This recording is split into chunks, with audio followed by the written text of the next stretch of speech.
جب اس کا آغاز ہوتا ہے بسم اللہ الرحمن الرحیم، ارشاد فرمایا سبحان الذی اسری بعبدہ، پاک ہے وہ ذات جو اپنے بندے کو لے گیا، لیلا من المسجد الحرام الی المسجد الاقصی، رات کے تھوڑے سے حصے میں مسجد حرام سے مسجد اقصی تک۔ آیت کا آغاز ہوتا ہے سبحان الذی، پاک ہے وہ ذات، ہر عیب سے ہر نقص سے پاک ہے۔ یہ کیوں ذکر کیا؟ بہت سارے انبیاء کے معجزات اللہ نے ذکر فرمائے، لیکن اس طرح سے اپنی پاکی بیان کر کے پھر ذکر نہیں فرمایا۔ معراج جب اپنے حبیب کی ذکر فرمائی تو پہلے رب نے اپنی پاکی بیان کی، پھر معراج کا ذکر فرمایا۔ یہاں پہ اپنا اسلوب ایسا کیوں اختیار کیا رب ذوالجلال نے؟ اس کی وجہ یہ ہے کہ سبحانہ کے بعد جو بات آگے ذکر کی جا رہی ہے وہ ایسی بات ہے کہ عقل میں نہیں آئے گی، عقل میں آنے والی بات نہیں ہے کہ رات کے تھوڑے سے حصے میں، اتنے قلیل سے حصے میں حضور مسجد حرام سے مسجد اقصی گئے، امامت ہوئی، پھر پہلے آسمان، دوسرے آسمان، تیسرے آسمان، ساتوں آسمان پار کیے، پھر سدرۃ المنتہا، پھر کعبہ قوسین یا ادنیٰ کی منزل ہے، اور اتنا مختصر سا وقت کہ علماء نے لکھا کہ جب حضور معراج سے واپس آئے تو جس بستر سے اٹھ کر گئے تھے اس بستر کی گرمائش ابھی تک موجود تھی۔ تو اتنے قلیل سے وقت میں، اتنے تھوڑے سے وقت میں یہ سارے منازل طے کر لینا، یہ انسان کی عقل میں آنے والی بات نہیں ہے۔ تو کیونکہ کہیں انسان اپنے عقل کے ترازو پر اس معجزے کو تول کر یہ نہ سمجھے کہ نہ جانے یہ ہوا ہوگا کہ نہیں ہوگا، یعنی بستر کی گرمائش باقی رہے، چند لمحوں کی بات ہوتی ہے، آپ اٹھ کے جائیں سردیوں میں، واپس آئیں تو ختم ہو جائے گی۔ بلکہ نبی پاک صلی اللہ علیہ وسلم جب چلے معراج کے لیے تو آپ کا امامہ شریف ایک ٹہنی سے ٹکرایا، جب واپس تشریف لائے تو ٹہنی ٹکرانے کی وجہ سے جو ہل رہی تھی اب تک اس کی حرکت بھی باقی تھی۔ نبی پاک صلی اللہ علیہ وسلم جب معراج پر گئے تو پانی کا قطرہ ٹپک رہا تھا، راستے میں تھا، واپس آئے تو ابھی تک زمین پر نہیں گرا تھا۔ تو اتنے قلیل سے وقت میں اگر کوئی انسان سوچے یہ تو پلک جھپکنے سے بھی کم کا وقت ہے، یہ کیسے؟ تو کہیں کوئی انسان یہ نہ سمجھ جائے کہ نہ جانے یہ کیا بات ہے، اسی لیے رب ذوالجلال نے پہلے اپنی پاکی بیان فرمائی کہ سبحان الذی، پاک ہے وہ ذات، ہر عیب سے پاک ہے، ہر نقص سے پاک ہے، ہر کمی سے پاک ہے۔ اگر تمہاری عقل میں کمی ہے، تمہیں سمجھ میں نہیں آتی، تو تمہاری کمی ہے، اس کی قدرت میں کمی نہیں ہے، اس کی قدرت میں کمی نہیں ہے۔ اور پھر یہ نہیں فرمایا پاک ہے وہ ذات جس نے اپنے بندے کو کہا کہ آ جاؤ، حضور خود چلے گئے، پاک ہے وہ ذات جو لے گیا۔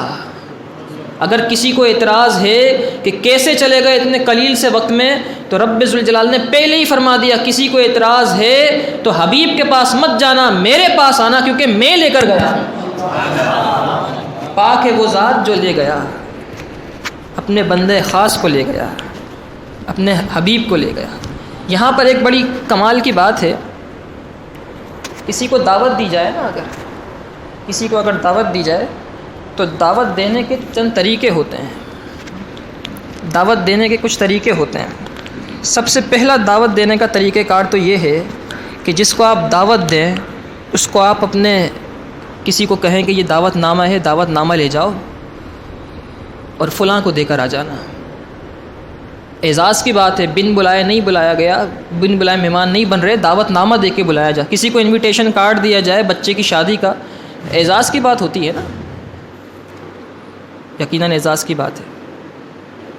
اس سے بڑا اعزاز ایک اور بھی ہے، وہ اعزاز یہ ہے کہ جب آپ اپنے گھر پہ دعوت کریں تو پہلے چند دن پہلے انویٹیشن کارڈ دیں، اور جب دعوت ہو گھر پہ آپ کے تو اپنی گاڑی بھی بھیجیں اور ایک ڈرائیور بھی بھیجیں کہ جاؤ حضرت بڑے مرتبے والے ان کو لے کر آؤ، بڑے معزز ہوتا ہے، کچھ فیملی میں اس طرح کے مہمان بھی ہوتے ہیں، ان کو بلایا جاتا ہے، خاص طور پہ گاڑی بھیجی جاتی ہے یا ٹیکسی کرائی جاتی ہے، کچھ بھی کیا جاتا ہے۔ تو پہلے والا جو دعوت نامہ تھا اس سے بڑا مرتبہ اس کا ہے، پہلے صرف دعوت نامہ دیا تھا خود آ جائیے گا، یہ بھی اعزاز ہے، لیکن دوسری بات میں کیا ہے، دعوت نامہ دینے کے بعد پھر اس کے بعد آپ نے ایک بندہ بھی بھیجا لینے کے لیے۔ تیسرا اعزاز اس سے بڑا ہے، وہ اعزاز یہ ہے کہ پہلے دعوت نامہ دیا جائے، اور جب دعوت نامہ دے دیا، جس دن دعوت ہے گھر پہ اس دن کسی اور کو نہ بھیجیں، خود لینے پہنچیں، خود لینے چلے جائیں۔ اب قرآن مجید فرقان حمید کیا فرما رہا ہے؟ پاک ہے وہ ذات جو اپنے بندے کو لے گیا۔ صرف دعوت نامہ دے کر یہ نہیں کہ حبیب آ جانا، ان ربک لمشتاق الیک، اے حبیب آپ کا رب آپ سے ملنا چاہتا ہے، مشتاق ہے، آ جائیں، یہ نہیں فرمایا، یا یہ نہیں کہا کہ بھیجوں گا فرشتوں کی جماعت ان کے ساتھ آ جائیے گا۔ رب فرما رہا ہے سبحان الذی اسرا، پاک ہے وہ ذات جو اپنے بندے کو خود لے گیا۔ اب ایک ذہنوں میں سوال آتا ہے، جب لے گیا، ملاقات ہی کرنی تھی تو ملاقات یہاں ہو جاتی، راستہ اتنا طویل تھا، راستے میں ملاقاتیں ہوتی ہی رہتی، لے گیا، پھر سدرۃ المنتہا سے بھی پار کرا کے کعبہ قوسین ادنیٰ پر ملاقات کرنے کی کیا ضرورت تھی؟ تو اسرا کا مطلب ہوتا ہے رات کو ملنا، رات کو سیر کرانا، اور اس کے بعد رب نے خود فرمایا لیلن، رات میں لے گیا۔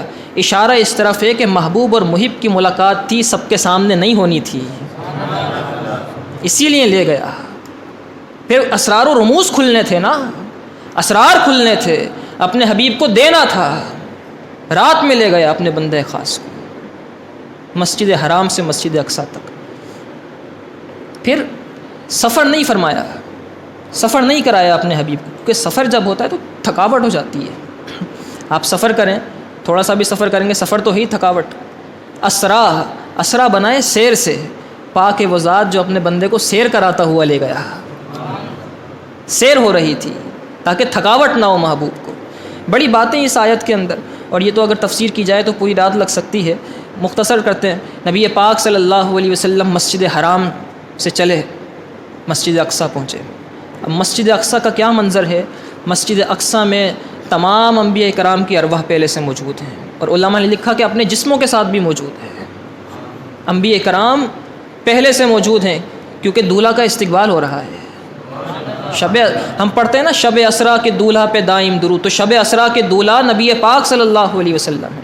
جب دولہا آتا ہے پہلے سے استقبالیے میں لوگ کھڑے ہوتے ہیں، تو تمام انبیاء کرام موجود ہیں۔ حضرت ابراہیم علیہ السلام اقامت کے لیے کھڑے ہیں، امام تشریف لائیں، مصلی امامت خالی ہے، مسجد اقصیٰ میں صفیں بن چکی ہیں، حضور تشریف لائے، حضرت ابراہیم نے اقامت پڑھی، پھر تمام انبیاء کی امامت کرائی اور امام الانبیاء کا تاج اپنے سر پہ سجایا۔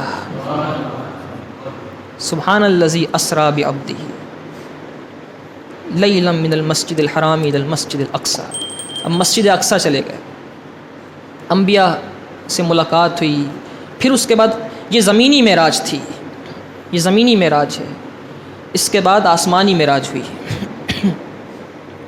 اس کے بعد آسمانی معراج ہوئی۔ وہ آسمانی معراج ایسے ہوئی کہ پہلے آسمان پر گئے، پھر دوسرے آسمان پر گئے، پھر تیسرے، ہر آسمان پر انبیاء کرام سے ملاقاتیں ہوتی رہیں۔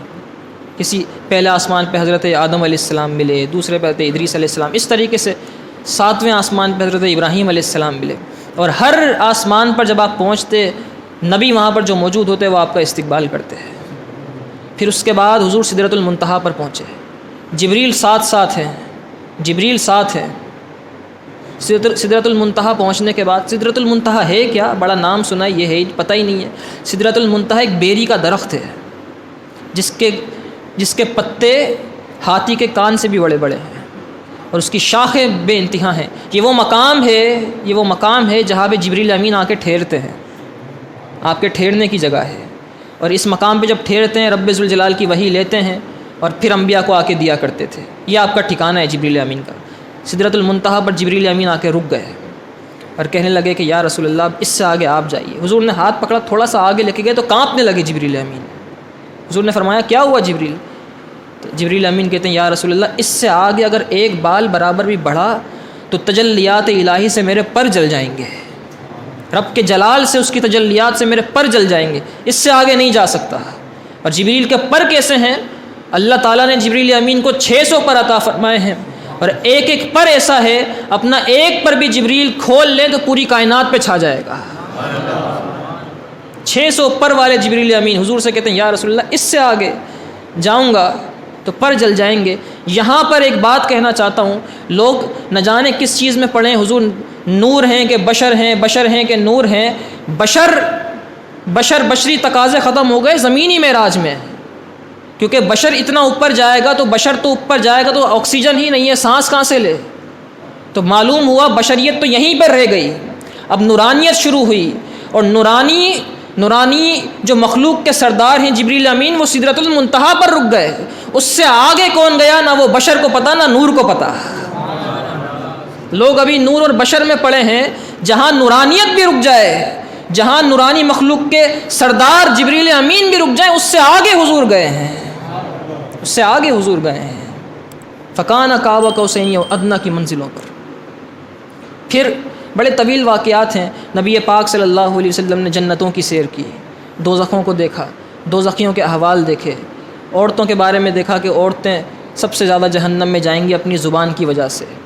پھر جو غیبت کیا کرتے تھے ان کو دیکھے، جو چغلی کیا کرتے تھے اپنے ہونٹ کاٹ رہے ہیں، جو حرام کھاتے تھے ان کی آنتیں پیٹ سے باہر نکلی ہوئی ہیں۔ جہنمیوں کے احوال ملاحظہ فرمایا، جنتوں کو دیکھا۔ پھر نبی پاک صلی اللہ علیہ وسلم سیر ہو رہی تھی نا، رب ذوالجلال کی بارگاہ میں پہنچے حضور نبی پاک صلی اللہ علیہ وسلم۔ پھر وہ طویل واقعات، تحیات کس طرح ملی۔ پہنچنے کے بعد رب ذوالجلال نے انعام دینا تھا، اپنے حبیب کو انعام دیا 50 نمازوں کا، 50 نمازوں کا انعام دیا کہ 50 نمازیں آپ کی امت کے لیے، کیونکہ یہ تو معراج ہے حبیب کی، تو امت کو بھی تو معراج کرانی تھی نا، تو اس معراج کے صدقے میں یہ معراج دی۔ نماز مومن کی معراج ہے، اسی لیے لکھا ہوتا ہے جگہ جگہ نماز مومن کی معراج ہے۔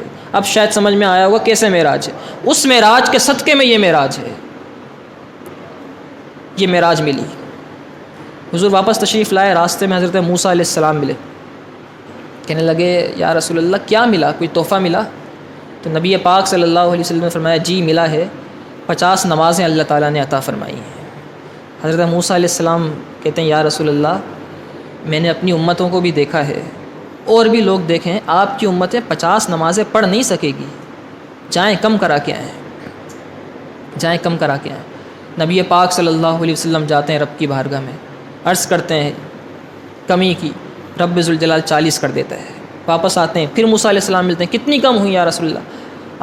آپ فرماتے ہیں کہ 40 رہ گئی ہیں، 10 کم کر دی گئیں۔ کہتے ہیں 40 بھی نہیں پڑھ سکیں گے، جائیں اور کم کرا کے آئیں۔ پھر جاتے ہیں، پھر 30 ہو جاتی ہیں، پھر واپس تشریف لاتے ہیں، پھر کہتے ہیں کتنی کم ہوئی؟ حضور فرماتے ہیں کہ 30 رہ گئیں۔ کہتے ہیں کہ نہیں، میں ایک بات سوچتا ہوں یہاں پہ کہ یہ 50 نمازیں اگر فرض ہو جاتی تو میرے خیال میں مسجد سے نکلنے کا وقت ہی نہیں ملتا،